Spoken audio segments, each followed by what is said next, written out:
Is Dr. Bill O'Brien. He's also your host for this continuing conversation. Here he is now, Dr. Bill O'Brien. Thank you, Bob Kincaid, and welcome to the Virtual Center for the Study of the Constitution and Civic Responsibility. Today is Tuesday. It is the 9th day of February in the year 2016, and we are in the midst here in the eastern part of the country, not just Appalachia, but we're here in the mountains. We are in the midst of periodic light snowfall. We're scheduled to see it over the next several days. I think that, we're getting a prediction of about 6 or 7 inches over that time period, but it's coming in small spurts. The problem is it makes the roads incredibly treacherous. We here just south of Beckley, where I'm broadcasting from, on the West Virginia Turnpike last evening, about 5:30, there was an 18-car pileup.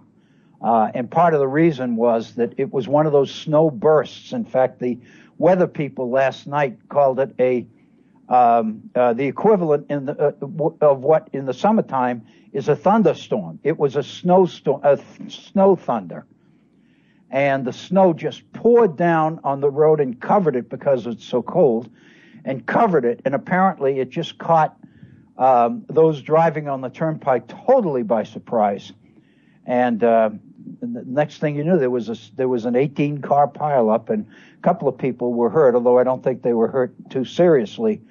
But it took until after 8 p.m. last night. It took about 3 hours to clear the interstate. So it's got everybody a little bit on edge here in this region, because when an accident like that happens, it makes people kind of reluctant to get on the road.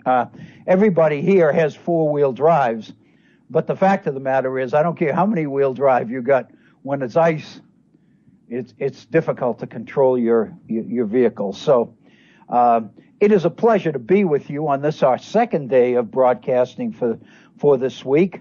I did pick up information from one of our listeners that there may have been a delivery problem in yesterday's program. I was told last evening that when they tried to access the program yesterday afternoon, they were getting music rather than the program. And of course, I'm guessing that it wasn't universal, and the program did get through to a lot of people. But I do want to kind of back up a little bit and do a little bit more substantive review of the previous day's program today, because I'm concerned that some people may not have been able to get yesterday's program. However, it is on the archive. It is on whiterosesociety.org for the date February 8th. So if you go on it, the program, we did do the program. It indeed was recorded and posted on the archive site at whiterosesociety.org. And you can pick it up if you so choose. And today's program likewise. I want to make sure that I make you aware of the fact that there will not be a live program of the Virtual Center tomorrow. This is has in part related to some medical tests that I'll be having tomorrow afternoon, and when they schedule those, you kind of have to go. So I'm having some tests. These are voluntary, not mandatory. These are tests that I requested. As I did, I believe I mentioned the same thing yesterday. It's on my mind, so I'm sure I did, and I'm mentioning it here again. But a number of really close friends are having some real problems. One of my closest friends passed this past weekend, and it's frightening me a little bit. And so I just kind of wanted to have a few tests just to make sure, and that's kind of what we're about. But a number of the tests are scheduled tomorrow and the next day, and so it really does conflict with tomorrow afternoon's program. So we will not be doing a live program tomorrow afternoon. Also, I need to again remind you that we will not be doing live programs next week on the virtual center either. I'm going to be headed to Florida this weekend, not to escape the cold weather, although it looks like that's indeed is what's going to be happening. But we are going down. My wife is going down to spend time with family, and I'm going to South Florida, down to the Fort Lauderdale area to visit a good friend, a friend for more than 50 years, who's having some health problems. And when I do have the opportunity to get down there and touch base with him, I'd like to do it. It's one of those situations where you never know how long we're going to have each other. So, and as good friends as we are over 50 years, when there's a chance to get that close, and we will be very close, we'll be driving to Orlando over the weekend, then I'm going to take the opportunity to drop down into the Fort Lauderdale area for a couple of days and touch base with a good friend. So we will not be doing our live broadcast next week. So our next live program after today will be a week from next Monday. Let me give you the details and encourage you to join us here at the Virtual Center by offering your thoughts and your ideas on some of the issues we're talking about. Our phone number is area code 304-663-4676. 304-663-4676. And as we've commented a number of times, 4676 translates on your keypad to Horn, H-O-R-N. If you'd like to communicate directly with me in an email, I would love to hear from you. My email address is waobrien906@gmail.com. That's W-A-O'Brien, O-B-R-I-E-N, 906, all one word, lowercase, at gmail.com. And again, I would like to remind you of our Facebook page. If you go to Facebook and you type in the Virtual Center for the Study of the Constitution, you will gain access to our Facebook page, and there are a number of postings on that page. That's really the reason I wanted to create the page in the first place. It's my dumbed-down version of a blog. I wanted to have an opportunity or a page devoted to this program, to this effort. And at the same time, I wanted the opportunity to be able to post some thoughts and ideas and opinions and just general commentary about some of the issues of the day. And the Facebook page gives me the opportunity to do that. So if you go to the Facebook page, there are a number of postings on there. They are, by definition, they are opinion pieces, and therefore they solicit your input and your response. And I would love to hear from you on those. I believe that there is an opportunity to comment on Facebook itself. I know that I get a number of comments from listeners who make specific comments about things on postings on the Facebook page. But if that doesn't suit you, then by all means, feel free to drop me an email at waobrien906@gmail.com, or best of all, pick up the phone during a future program and give us a call. Just make reference to the fact that you're reacting to something that you saw on the Facebook page and go to it. We would love to hear from you. I know I would, but I think more importantly, our listeners would like to hear from you as well. I want to go back a little bit to yesterday, a portion of yesterday. I don't want to redo yesterday's program, although I'll be honest with you, it's one of the ones that I'd like a second shot at. I didn't really feel that some of what I think are the most significant aspects of yesterday's program really came through as I would have hoped, as significant aspects. So maybe I can improve on that today a little bit. But since there is some indication that there was some broadcast issues associated with yesterday, then I would like to maybe spend a little bit more time in the review aspect of yesterday's program than we usually do, so that if indeed you were unable to access yesterday's program, then you'll have a pretty good idea of what happened yesterday by what we do today. At the beginning of yesterday's program, I kind of closed out the issue that we had been dealing with last week during our programs on the creation of the LLC, the Limited Liability Corporation, called University College, that myself and a couple of colleagues have put together to try to direct higher education and training to adults who, for a number of reasons, are not being served by our current systems of higher education. We spent a lot of time in the original programs last week about the reasons for that and the fact that our current colleges and universities, the best ones, the accredited ones, are required to adhere to standards which really make it impossible for these people to serve undereducated or uneducated adults. Doesn't matter how much world experience they've had, if they don't have not only a high school diploma, but if they don't have the proper courses in high school, then they don't meet the academic requirements for many of our colleges and universities. And they're required to take what we call remedial classes or developmental classes. And the fact of the matter is, here in West Virginia, more than a third of entering college freshmen statewide are required to take developmental classes, usually in the areas of English and or mathematics.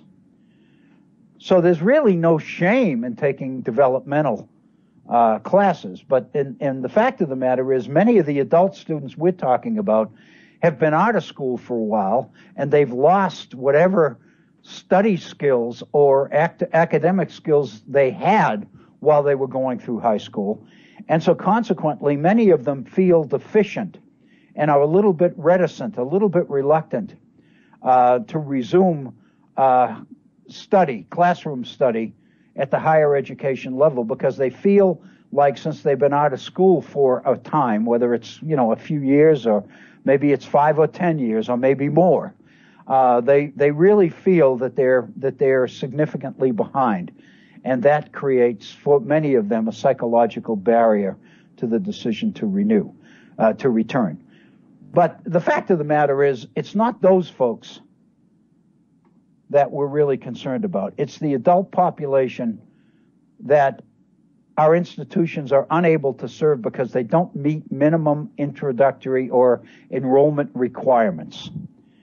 And these institutions, these colleges and universities, literally would be jeopardizing their accreditation and their academic reputations if they were to lower standards at all in order to address the academic needs of the unprepared.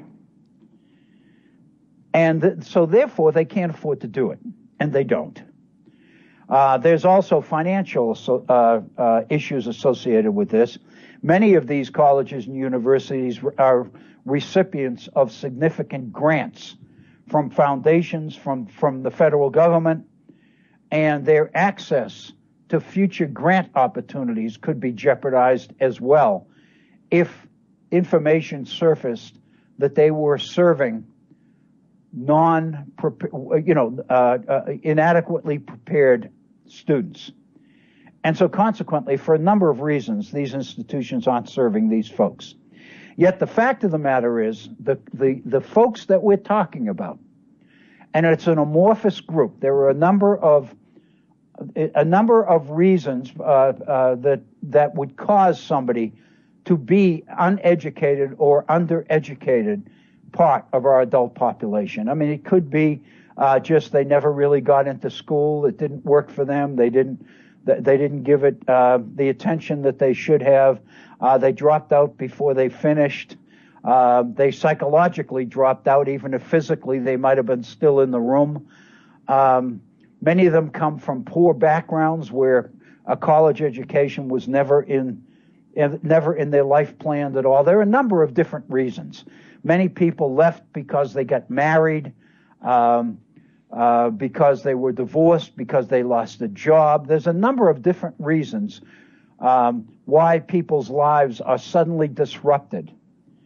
And if indeed these folks are at the beginning stages of a college education, it sometimes forces them to drop out, or as we say in higher education, stop out, with the full intent to go back. But the reality is many of them do not.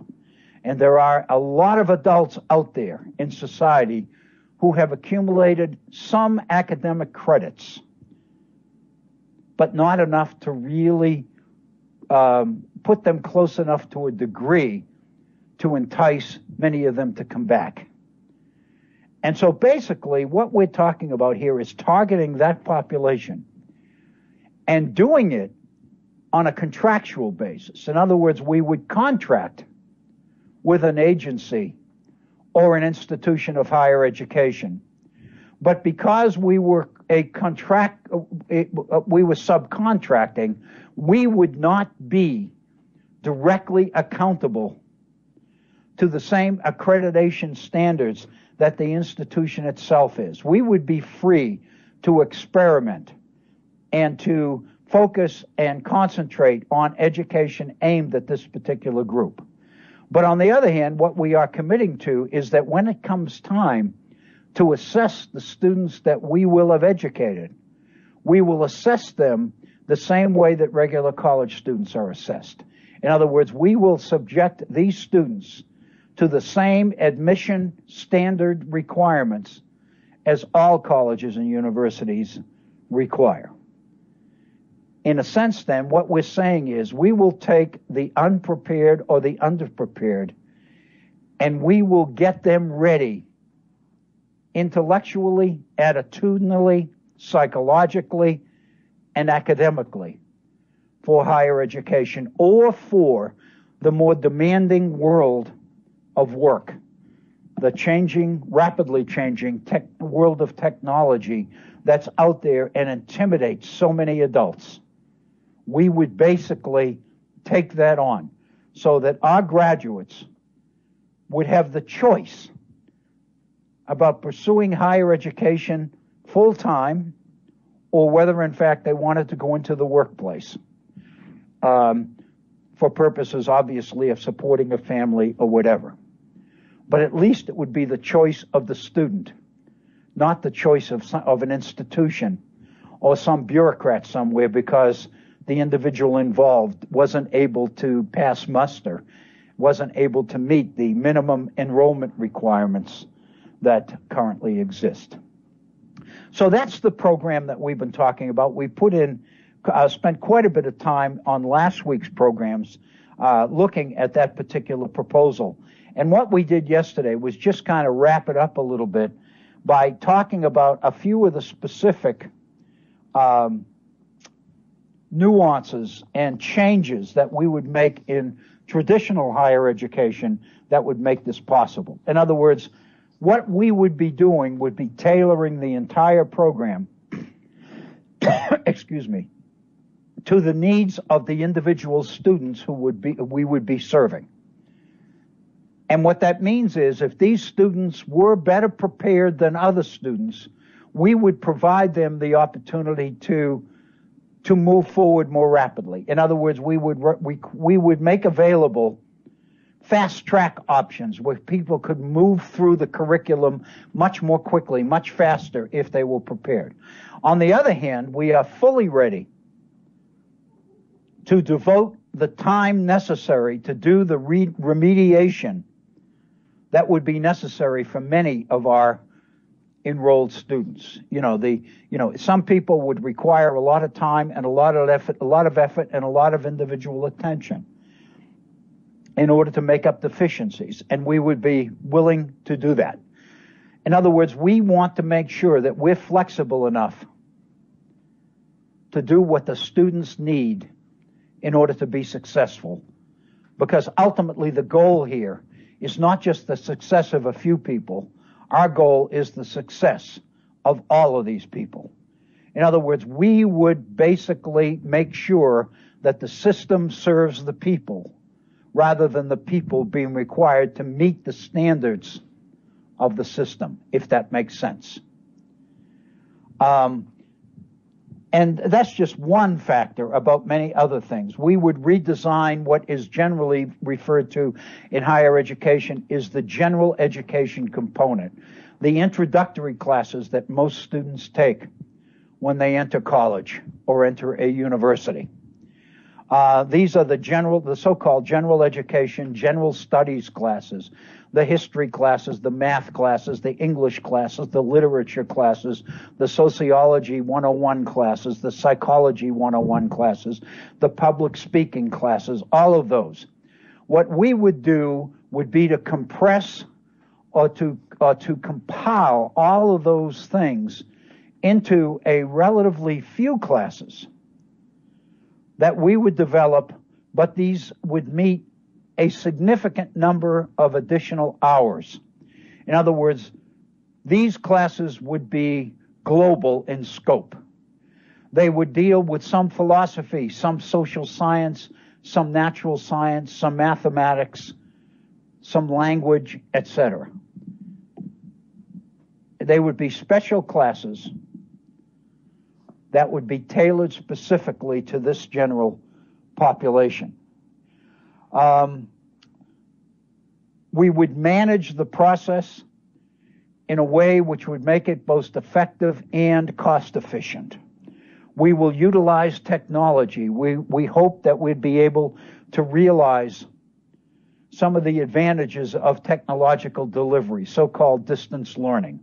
On the other hand, we are fully aware that distance learning, as it generally is practiced, doesn't work. Especially for these students, it wouldn't work. So what we're talking about is combining the best of the in-seat classroom experience and group learning experience that we know works with the technological delivery that would enable us to capture the cost benefits of that. What we then are able to do is do the specific job we're organized to do in the most cost-effective, efficient way possible. And we would be doing it in affiliation with the institution with which we had contracted. But on the other hand, that particular institution or agency would not be in jeopardy in any way because of what we were doing that was different from the standards, so to speak. What we are looking for is individual flexibility and opportunity to innovate.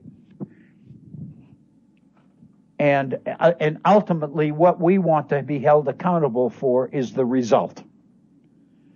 And we are basically saying that our students would be accountable in the same ways to the same measures as traditional colleges and universities are now.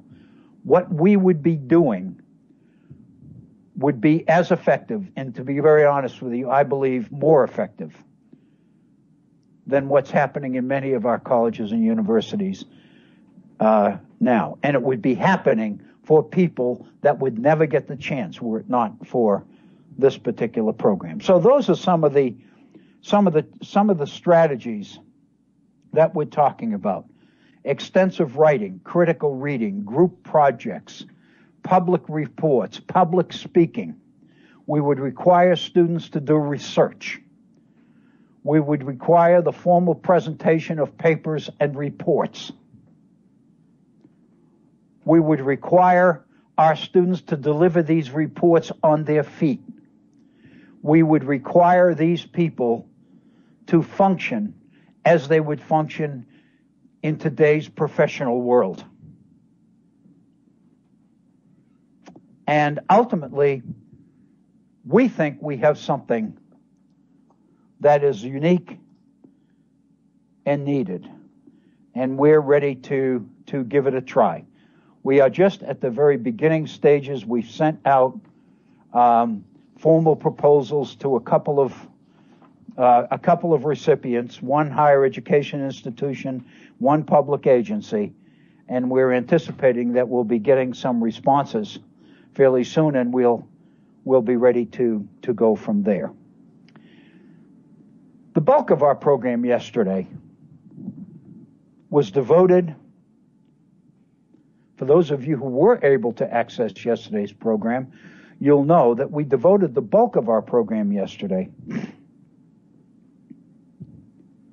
to a phenomenon called the deep state. And the deep state is the so-called shadow government. The author of the book, the recent book on the issue of the deep state, is Mike Lofgren. Mike Lofgren was for close to 30 years a staffer for the Republican Party, a GOP staffer. He has since become a prolific author. He's well known. And in 2014, on the Bill Moyers website, Mike Lofgren authored an essay on research that he was doing on what he's called the deep state. And the deep state, again, is what Lofgren refers to as a shadow government. I would like to share with you exactly what Mike Lofgren calls the deep state. He refers to it, quote, as a corrupt network of wealthy elites that has hijacked our government.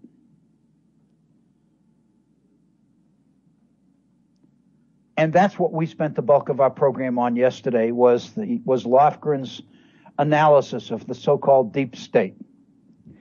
What prompts it? And I put this on Facebook over the weekend, because this past weekend we had two debates, one by the Democratic candidates last Friday night, Hillary Clinton and Bernie Sanders. And then on Saturday night, we had the latest Republican debate from New Hampshire.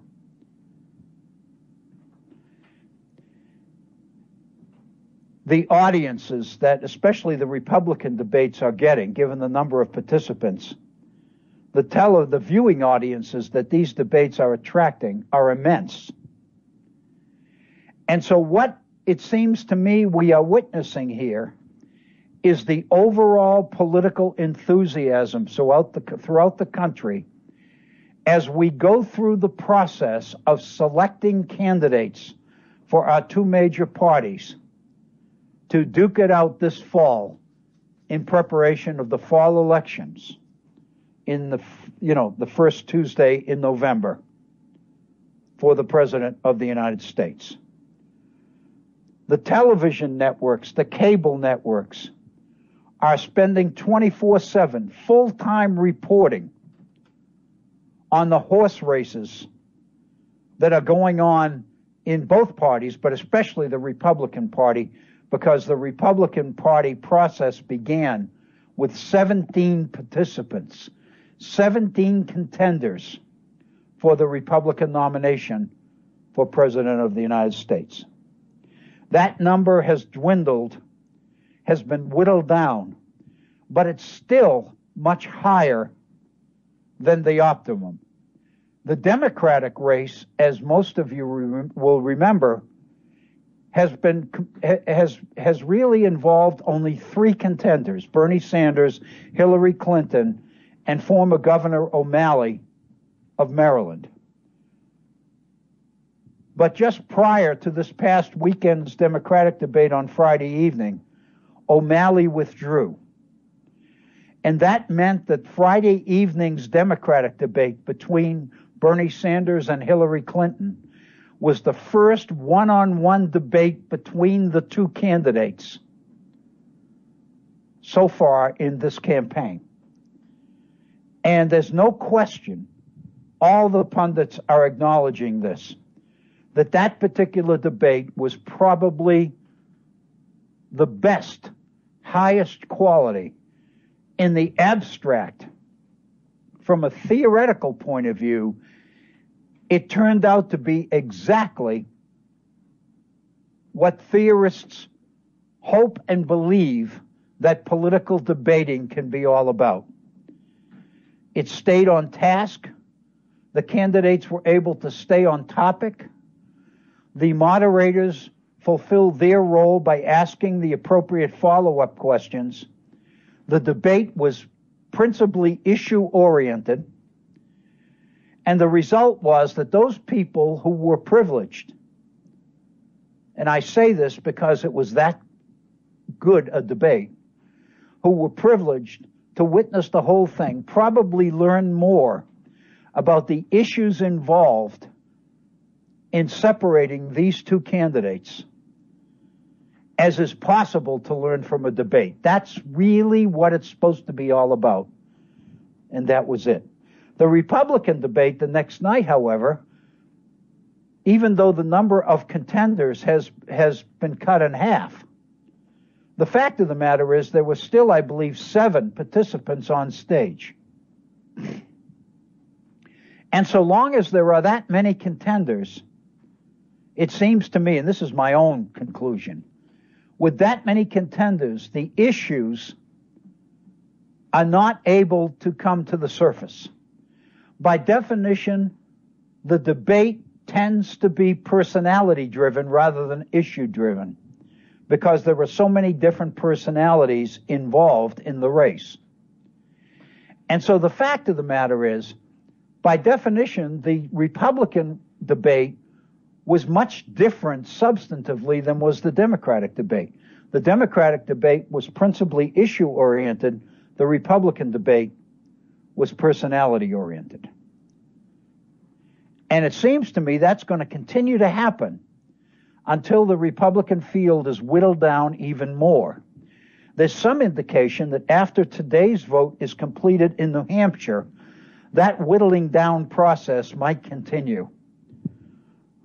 For example, John Kasich made the point last week when he arrived in New Hampshire that if he doesn't do much better than he did in Iowa, in New Hampshire, then he's going to have to withdraw.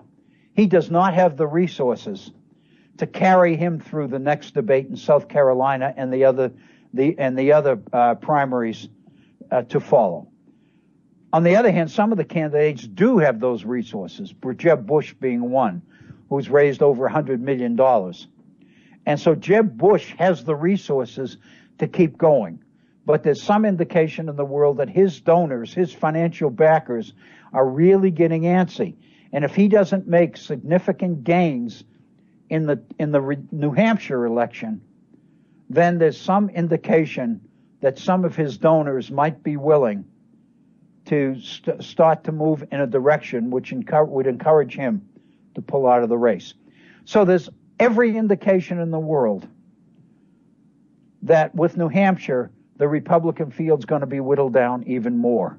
But there's absolutely no question that it's going to remain as the campaign moves into South Carolina.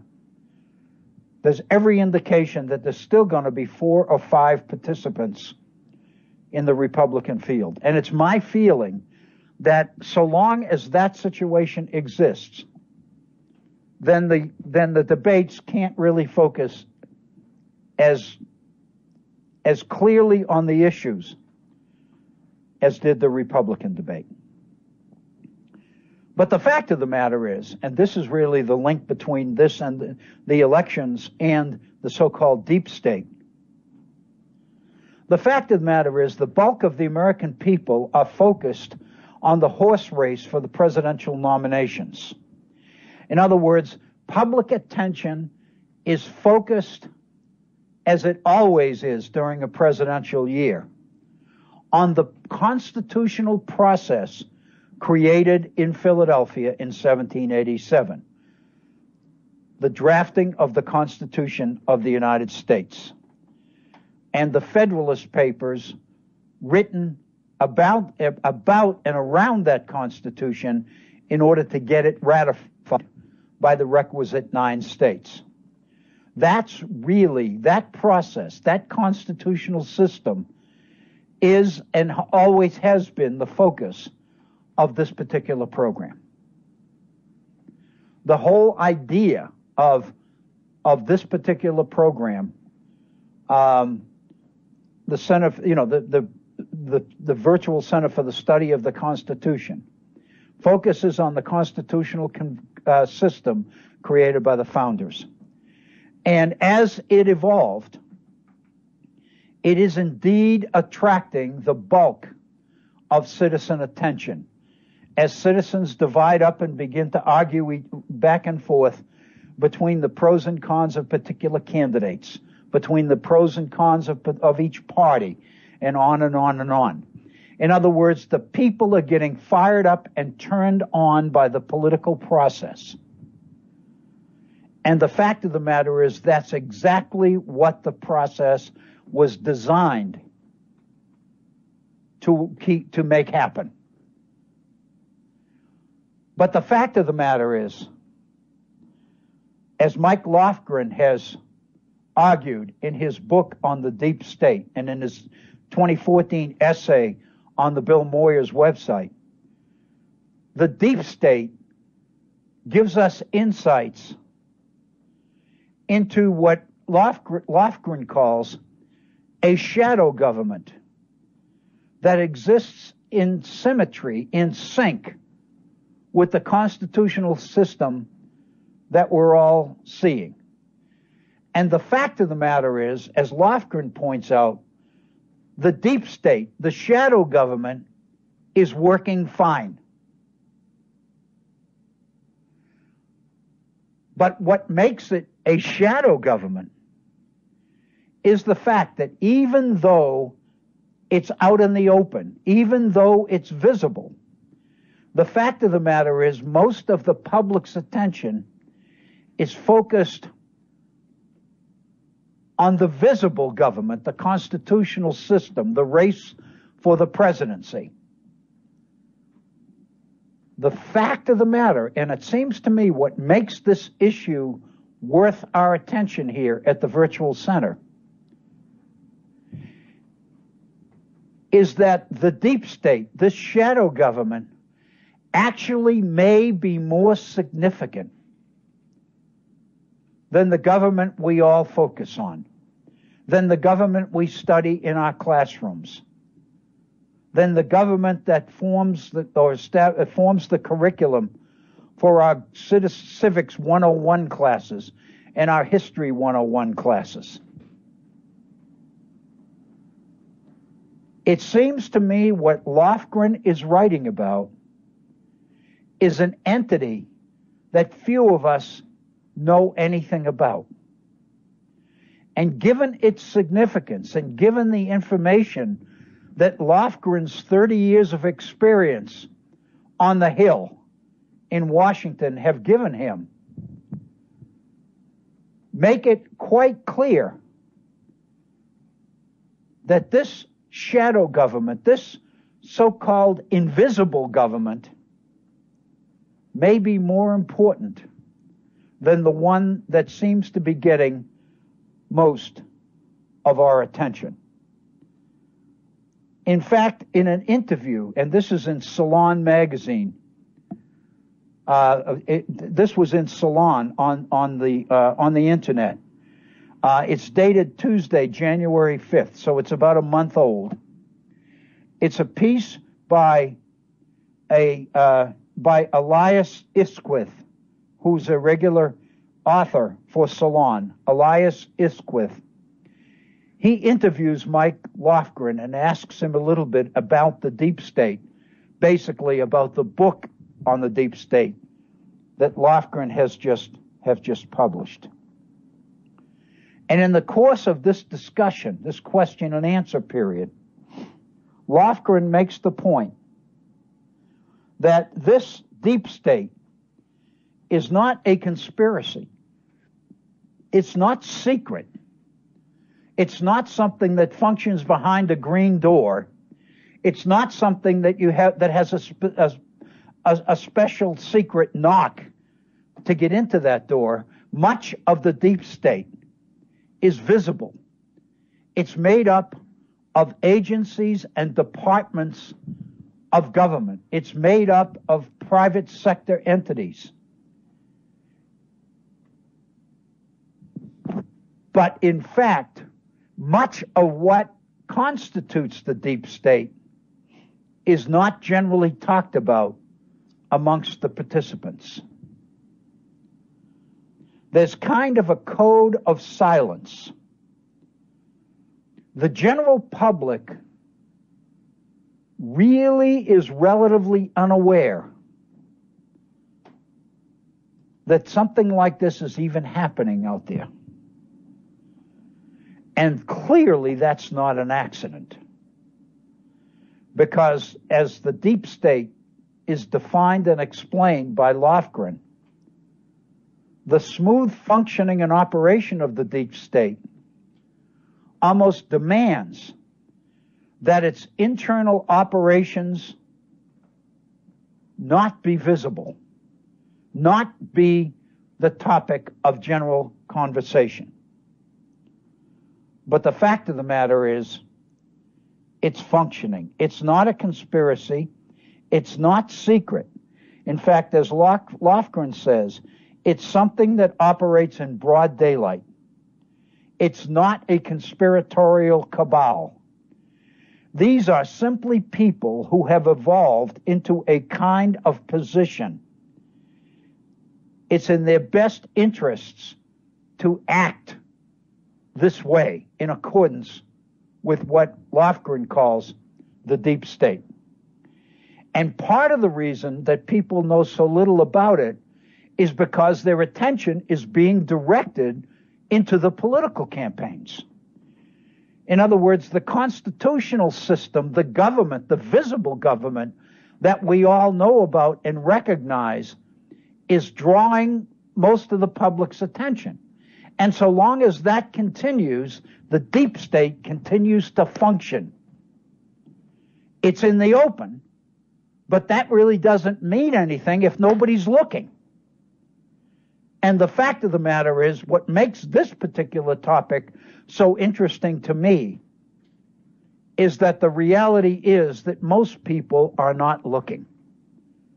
It's there for those who want to see it. But most people not only don't want to see it, they don't even know that it's there to be seen. And that's what allows it to be so successful. Lofgren makes the comment that given the fact that people would rather know about Kim Kardashian than about what makes up the budget or what the government's doing in Mali or Sudan or any place else, seems to me significant. That's what makes the deep state able to operate the way it does. Let me go off script here a little bit. Not on a tangent, so to speak, but to suggest that our education system has an awful lot to do with this. Our education system, in so many ways, is not an educational system at all, in the sense that we would like to believe it is. When you look at the idea of what's happening in Mali or Sudan or other relatively unknown places, the key here is the fact that they are relatively unknown.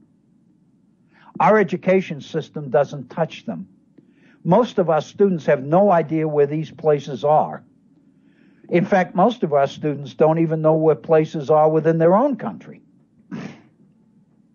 I can remember one time, this was several years ago, before I came to West Virginia, so this would have been more than 25 years ago, but I was asked to do a training workshop for travel agents in Richmond, Virginia.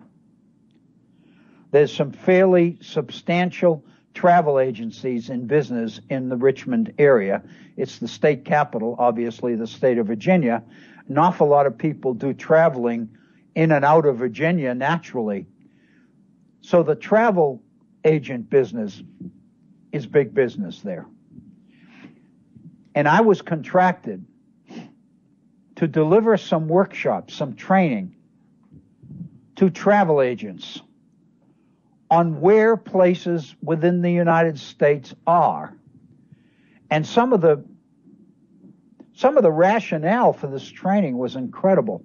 I was told, for example, when they were explaining why they needed this service, what they wanted was a basic 101 level geography class on where places are, where states are, what are the state capitals. And the rationale, the explanation was that travel agents, for example, you wouldn't think of this, but they were saying that travel agents too often send people who want to go to Portland, Oregon, to Portland, Maine. Situations like that. Horrendous errors where customers end up in the wrong place because the travel agent doesn't know that there's a Portland, Oregon and a Portland, Maine, for example. That's the one example that I can recall. And so I did this workshop, and we had maps, blank maps of the United States, and these people would have to put the capitals in and the major cities in and all the rest of it. And it was kind of basic 101 stuff for me. But I couldn't believe that these people's, as part of their day-to-day jobs, was to know where places are, and they didn't. And the point that that I came away with is, why is our educational system not doing a better job and teaching people more about the country they're living in, where places are and things like that? This was just geography. But the fact of the matter is, ever since then I've realized that our education system doesn't do a very good job in teaching young people much about anything, to be blunt about it. And the fact of the matter is, as we read Lofgren's explanation of the deep state, we begin to recognize that our education system is a major player in this whole thing. In other words, the reason our people don't know more is because of the educational system that they go through. Their attention is diverted. I mean, it seems to me, and this is not a criticism because I'm one of these people, but the audience to Sunday evening Super Bowl on television was 114.9 million people. Close to 115 million people watched the Super Bowl game. People's attention is diverted to a number of places in a number of different directions that cause it not to go in the direction where some of the most important and relevant action is taking place. Lofgren goes back through history and talks about the whole idea of secret government. And this becomes a real issue here in America because of the fact that we have a Republican government. We are a republic. Our principles are based on the idea of participation, of mass participation. So in theory, the people's government ought not to have a secret government. But the fact of the matter is, we all know that it does. Lofgren traces some of the history. He goes all the way back to the Manhattan Project during World War II, the development of the atomic bomb. And the degree of secrecy that was associated with the Manhattan Project. Tens of thousands of people working in complete secrecy on this ultimate weapon. We built entire cities for these people to live in. The people involved in the Manhattan Project. Whole cities were built to house the number of people working on this project. And nobody knew that they even existed. Here where I'm standing right now in southern West Virginia, about an hour's drive east of where I am, in Greenbrier County, West Virginia, is the very famous resort, the Greenbrier. And several years ago, not that many years ago, the country was astounded. CBS News and NBC News were all over the fact that under the Greenbrier was a bunker, a secret bunker, that during the Cold War was to be the refuge for Congress. If it looked like the country was going to be subject to an atomic attack, provisions were made for the entire government to be hustled out of town and housed underground at the Greenbrier in a special bunker that most people never even knew was there. Now the Greenbrier is offering daily tours of the bunker. It's one of the tourist attractions in southern West Virginia, is to go to the Greenbrier. If you can afford it, have dinner there. If you can't afford it, just have dessert there. But walk the grounds and tour the bunker. So the fact of the matter is, as Lofgren points out, there's a whole history in this. We've got close to a century, if you will, of history on secret government, on things that are going on here that the vast majority of people don't even know about.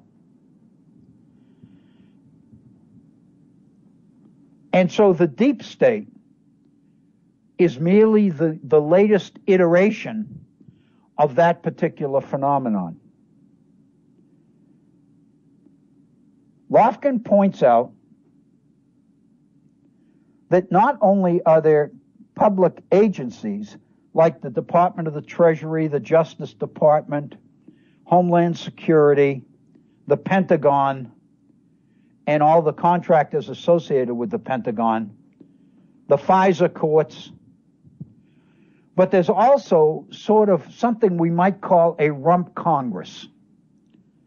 Certain key members of Congress, senior members of Congress that sit on the important committees, like the Foreign Affairs Committee and the Budget Committees, those in the know, who know what's going on, while the vast majority of their colleagues do not. Lofgren points out that the bulk of the members of Congress really spend most of their time looking toward the next election, raising money, and trying to stay in office. But there's a certain small number of congressmen and congresswomen, key people who are part of the deep state. They're in on the internal, behind-the-scenes decisions being made as part of the deep state. But only they know about it. So it's not invisible, so to speak, but partly it seems invisible because not only don't the people involved in it talk about it, but the vast majority of citizens aren't even aware of it. And part of the reason they're not aware of it is because their attention is being directed elsewhere. This, in the republic that the founders created, we spend the bulk of our time studying the constitutional system when in effect the major decisions that affect our lives the most aren't being made within that system, but are being made separate from it.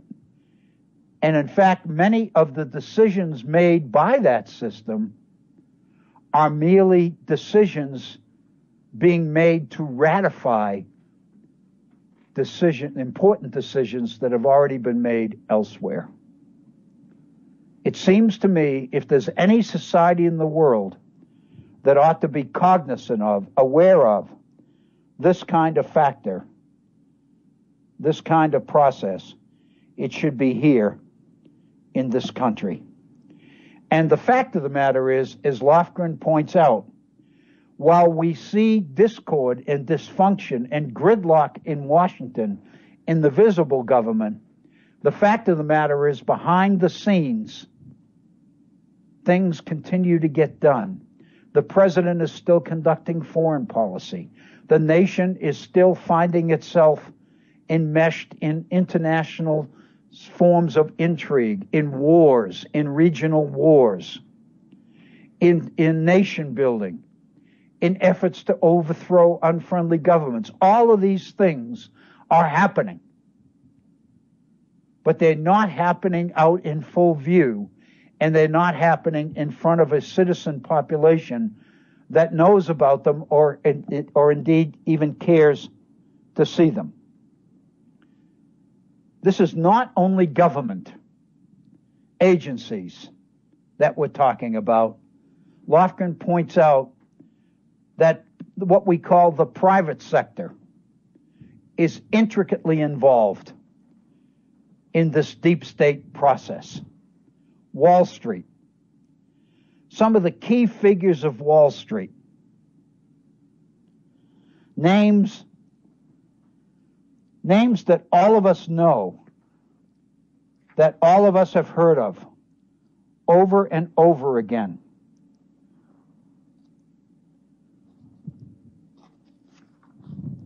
Let me share a couple of these names with you just for we all know these names. Robert Rubin, Lawrence Summers, Henry Paulson, Timothy Geithner, David Petraeus from the military. These are names that all of us see and hear. Lofgren makes the point that there seems to be almost a perpetual corridor between Manhattan and Washington. And these people from the private sector move back and forth between the public sector and the private sector. They give advice to decision-making in Washington. They function independently in financial institutions on Wall Street. For example, this is something that I didn't know, but at the same time, something that I think is worth knowing. Most of us are very aware of the name David Petraeus. He was the one that was caught giving confidential information in an affair he was having. He was forced to leave the military. He escaped jail time, but most people conclude that his reputation was pretty much soured forever.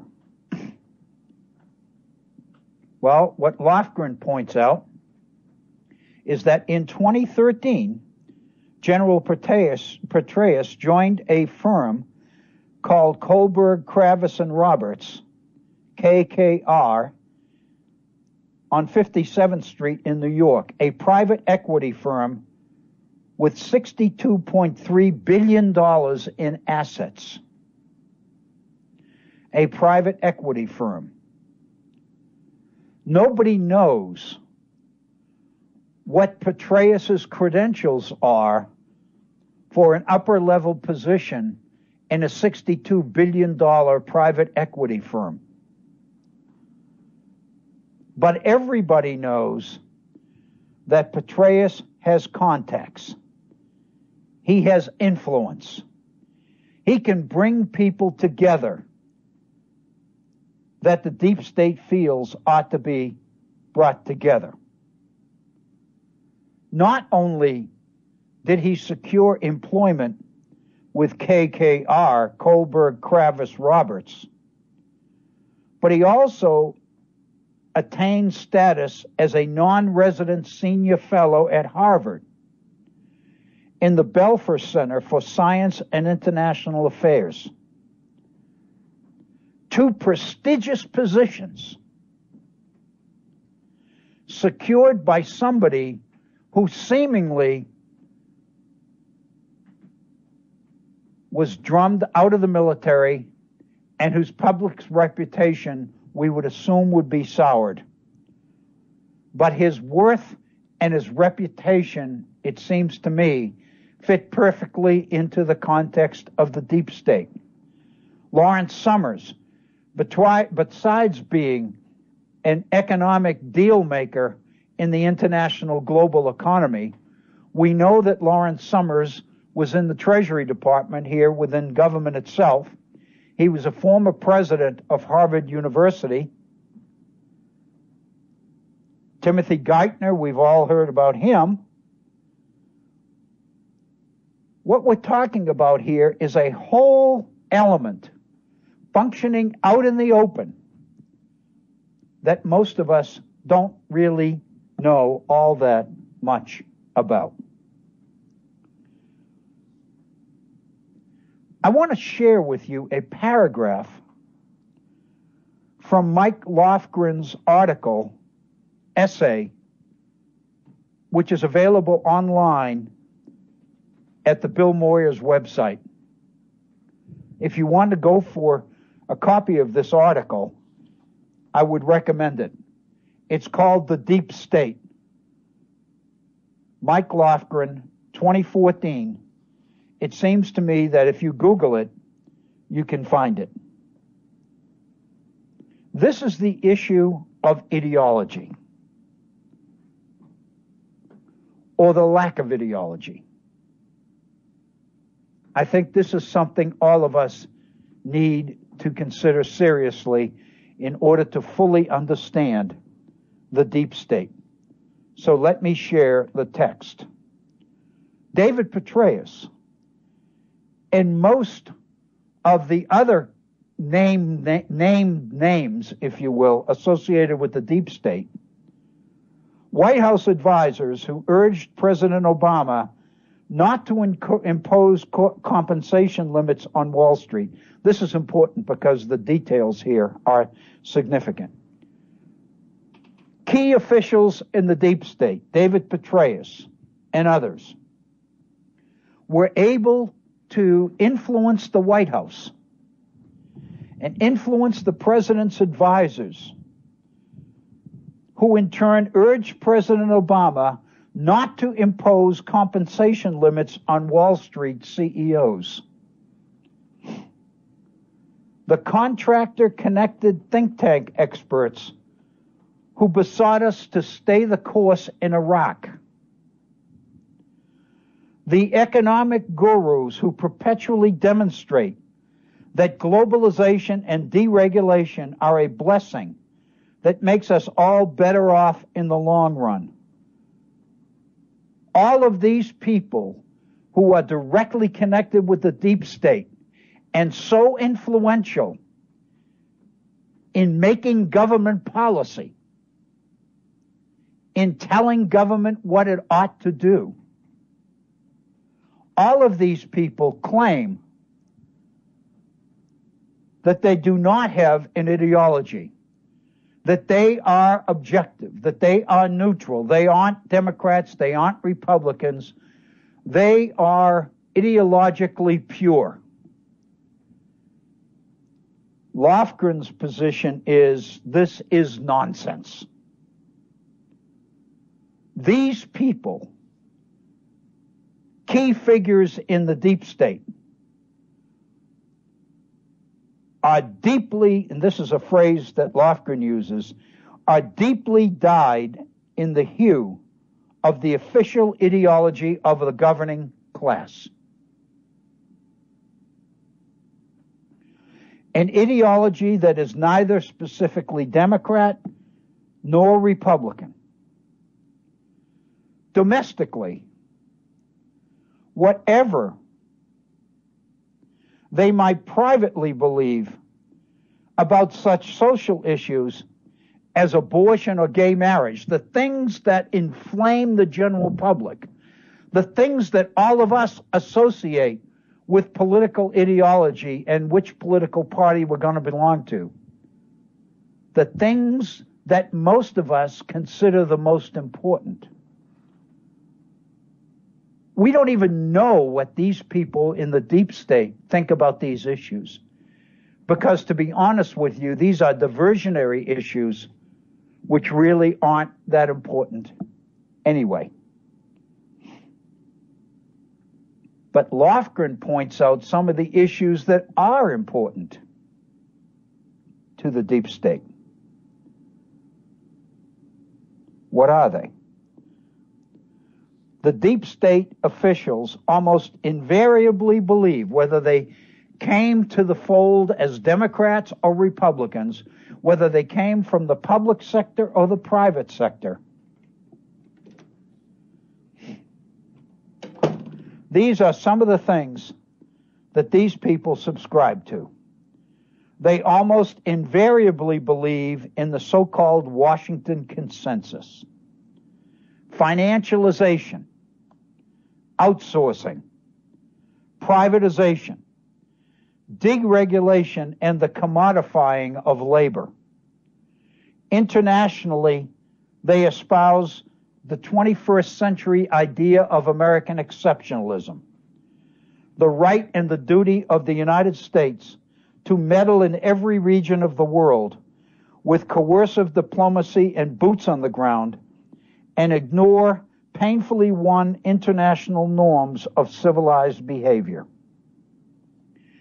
In other words, these people who claimed to be ideologically pure, who claimed to have no ideology at all, who claimed to make independent decisions based on the realities and the evidence available, are in fact committed to the same ideological set of priorities. They all believe the same things. They believe in what Lofgren calls financialization, the importance of the financial sector, the importance of moving money, the issue of deregulation. Government should not be over-regulating the private sector. Government should not be over-regulating Wall Street. In spite of the recession of 07, 08, nobody on Wall Street went to jail. Why? Because that process was clearly in harmony with the priority and the consensus of the deep state, the Washington Consensus, so-called. These people believe in privatization. They don't believe in big government. They believe that whenever there's an opportunity to replace the private sector with the public sector, it ought to be taken. Obviously, these people have serious questions.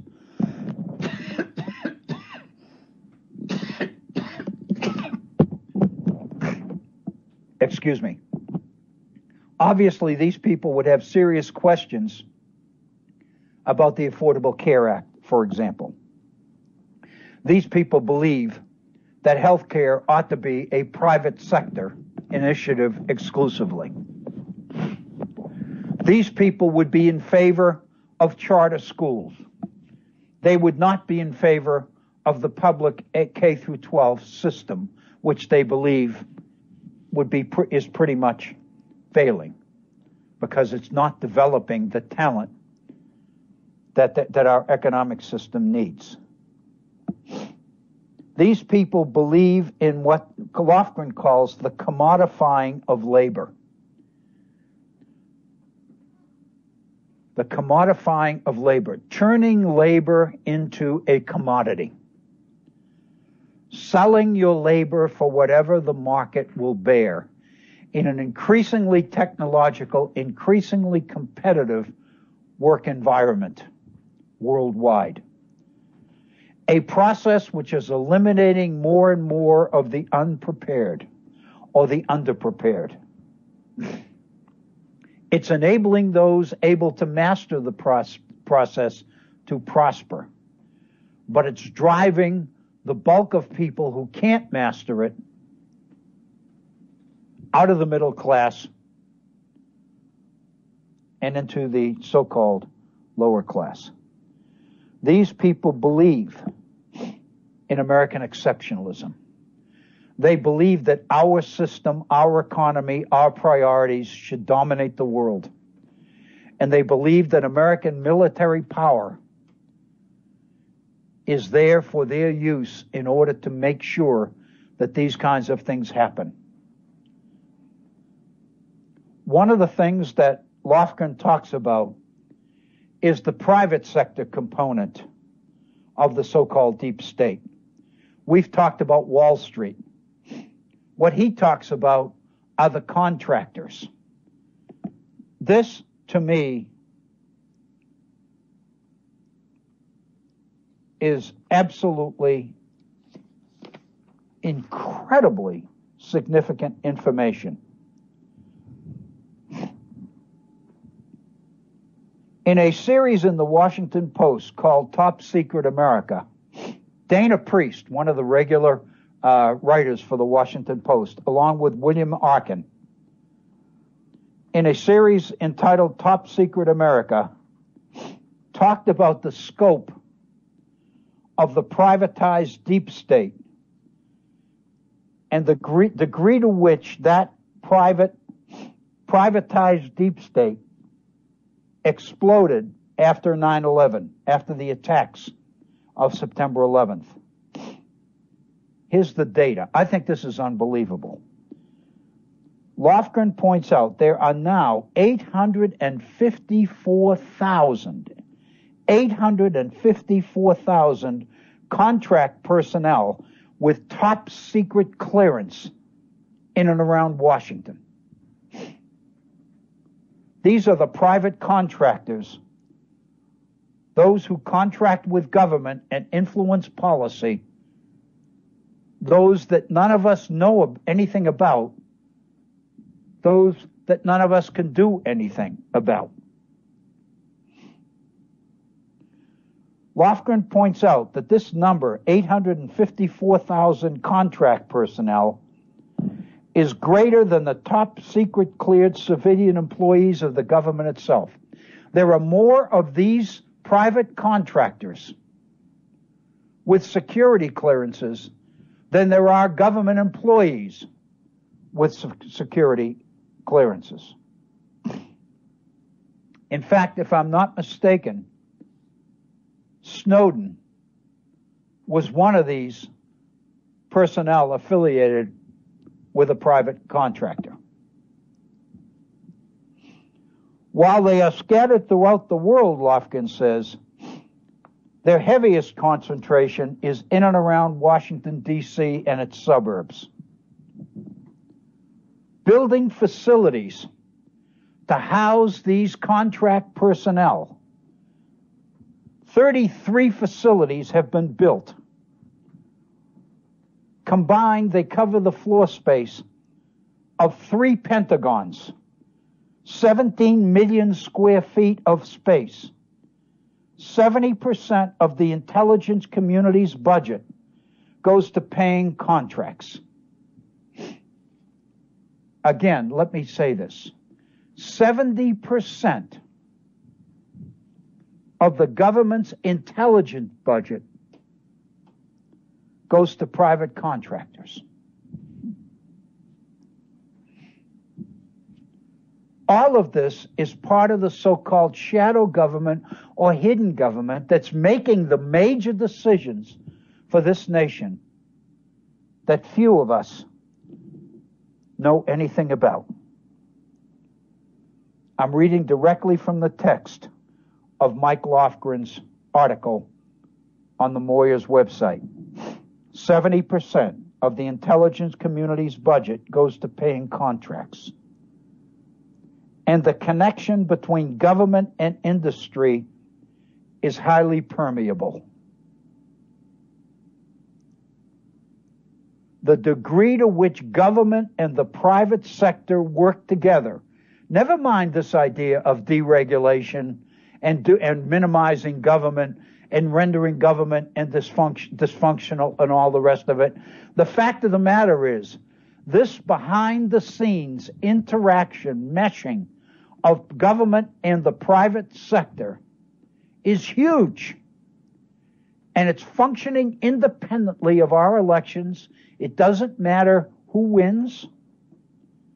The example that I used yesterday from Lofgren's piece in Salon is the fact that the differences between Bush, George Bush, and President Obama are the differences not between 40-yard lines on a football field, but the differences between the 48-yard lines. In other words, when it comes to the deep state, it almost makes no difference which one's there, because both of them, either one of them, will basically do the bidding of the deep state.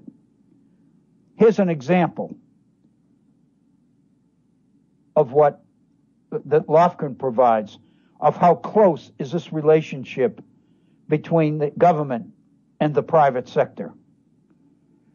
James Clapper, who is the Director of National Intelligence, is a former executive of Booz Allen Hamilton, one of the government's largest intelligence contractors. Clapper's predecessor as Director of the National Intelligence, Admiral Mike McConnell, is currently the Vice President of Booz Allen Hamilton. So what that says is that Mike McConnell was Director of the National Intelligence membrane, was the Director of National Intelligence, while Clapper was an executive on Booz Allen. When McConnell stepped down and went back to Booz Allen, Clapper left Booz Allen to take over the intelligence agency. How buddy-buddy is that? What does that tell you? It tells you that this private consulting firm, intelligence firm, Booz Allen Hamilton, is so intricately involved with the national intelligence agencies of the United States that literally it is making decisions affecting America's intelligence policy. Lofgren points out, Booz Allen Hamilton is 99% dependent on government business for its very existence.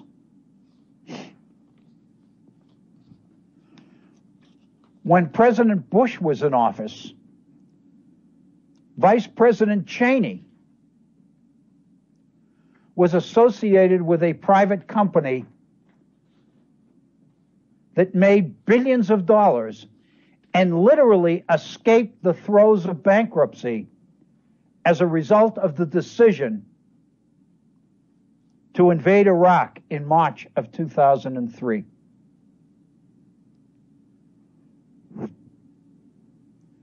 There's the consensus. There's the ideological consensus which links all of these folks together. To say that it is not ideological is absurd. Clearly it's ideological. Clearly it's responsible for American policy, domestic and foreign. One of the things that I've learned in doing the research for these programs, for yesterday and today, one of the things that has really become clear to me is that all of this is dependent on the functioning of our regular constitutional political system. I don't want to go off on a diversion here, but I call your attention to the programs we did some weeks ago on the idea of system. If you can remember, we were talking about Alexander Hamilton's financial program in the early 1790s as being something at the basis of which is what we call the American financial or economic system. And we spent quite a bit of time talking about the nature of system. And one of the things we emphasized was that system must function. And as long as it functions, everything else that is remotely connected to it can function as well. One of the things I've picked up in reading about the deep state is that the deep state also depends on the smooth functioning of the constitutional system. As long as governments are as long as government is meeting, as long as budgets are being approved, as long as expenditures are being made, as long as committees in Congress are functioning, as long as the president is signing legislation, in other words, as long as government governs, the deep state continues to function. It is a system. It depends on available money. It depends on available cash, on cash flow. As long as government functions, it functions. And as long as government functions, few of us ever have occasion to even see or be aware of the existence of something called the deep state. But as we know, Washington right now has become rather dysfunctional. Government, to a large extent, is at a standstill. Congress can't seem to pass anything. Congress refuses to fill the appointee positions, refuses to appoint President Obama's appointees to fill key positions. In other words, government as government is not functioning the way it was designed to function. And the result of this dysfunction is being felt, according to Lofgren, within the deep state. Things aren't working the way they're supposed to work.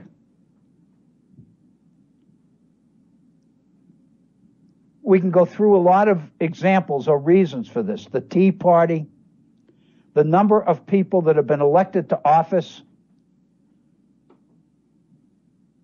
for reasons or for purposes or with an agenda that is designed to render government dysfunctional. The amount of campaign money being poured into our campaign system, largely with the assistance of Citizens United, money provided by the Kochs and other influential groups and private organizations which are controlling our electoral process, which are buying loyalty from particular candidates. What we have is a government that is infiltrated largely by people whose principal agenda is to bring government to a halt. In doing that, they are bringing the deep state to a halt as well. They are making the smooth functioning of the deep state less than smooth. They are making the behind-the-scenes operations of those officials involved in the deep state visible.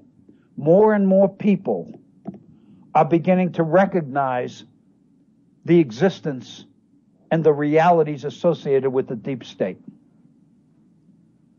In other words, because the constitutional system is becoming less functional, the deep state is becoming more visible. And by definition, when it's visible, it can't work. And so, in essence, Lofgren believes that we are on the edge of having to make some decisions. So far, Many of the officials of the deep state continue to assert that everything's fine, that our intelligence system is operating fine, our international system is operating fine. But an example of the fact that that's not true is the opposition that is emerging to the Trans-Pacific Partnership that President Obama wants so desperately to get through Congress. Serious opposition to global trade agreements is surfacing. Bernie Sanders is building a portion of his campaign around opposition to the Trans-Pacific Partnership. Globalism, deregulation, the movement of jobs around the world, all of the things associated and promoted with things like the Trans-Pacific Partnership are in jeopardy with this kind of opposition. As Lofgren points out, throughout history, we've only got a couple of minutes left, so I'm just going to wind this up very quickly. Lofgren points out that throughout history, state systems like the deep state have reacted to this kind of a situation in two ways. One strategy is to continually repeat that nothing is wrong, that the status quo reflects the nation's unique good fortune in being favored by God, and that those calling for change are merely troublemakers, subversive troublemakers. In other words, one strategy throughout history, one approach has been to insist that everything's fine and those people raising the issues are nothing but troublemakers. But then there's been a second strategy throughout history, a strategy that we see associated with FDR, with Deng Xiaoping in China, as Deng Xiaoping basically broke the system of Mao Zedong and pure communism and instilled a significant element of free enterprise into the Chinese economic system. FDR, who clearly was a conservative, began to recognize that if something wasn't done, the system would break down. The New Deal was his formula, was his program for bringing the dissatisfied back into the system so that the system could continue to operate. Lofgren seems to be suggesting that the same kind of appeasement or compromise is going to have to be reached now if the deep state is to continue functioning. We're at 59 minutes after the hour. We're going to have to end our program today. Let me remind you again that this is our last program for a while. We will not be back live again until a week from next Monday. To be specific, that will be the 22nd of February. But I also remind you that all of our programs are available on the whiterosesociety.org. They've all been archived there. I encourage you to go back and pick the ones that seem to be of most interest to you. I want to thank you. I hope you're safe. Enjoy your weekend. This is Bill O'Brien. Thank you so very, very much.